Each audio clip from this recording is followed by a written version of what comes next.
একটা জিনিস দেখাই আসলে এটা তো আমরা ভয়ে প্রকাশ করতে পারি নাই বা অনেক আগে দেখছি কথাটা কিন্তু অনেক আগে।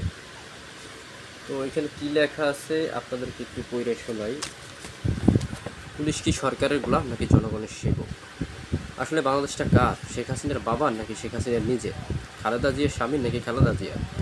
ভারতের নাকি ভারতের? আসলে এটা মানে কি যে লিখছে আমি নিজেও জানি যে ভারতের থেকে ভারতের। 30 লক্ষ শহীদ ও মুক্তিযোদ্ধা। আর আমরা তো দেশের ভাড়াটিয়া, যেই সরকারি আসুক আমরা ভাড়াটিয়া। যদি ওই সরকারের ওই দল আমরা না করি তাহলে আমরা ভাড়াটিয়া। তো এখন পুলিশের নাকি দলীয় নেতাদের, এই দেশটা কি পুলিশের নাকি দলীয় নেতাদের, যে সরকার আসে তাদের নাকি পুলিশের? এখন আসলে তো দেশটা উপরের কারণ নয়, তো দেশটা হচ্ছে জনগণের। এখানে লেখা আছে, একদিন জনগণ কড়াই গন্ডায় হিসাব নেবে, রাস্তায় ফেলে জুতা পেটা করবে। যারা দুর্নীতি করে, জুলুম করে, দেশটাকে লুটে পুটে খাচ্ছে, আবার দুর্বলদের উপর অত্যাচার করছে, একদিন তাদের করুণ পতন হবে এবং তাদের পালাতে হবে ইনশাআল্লাহ।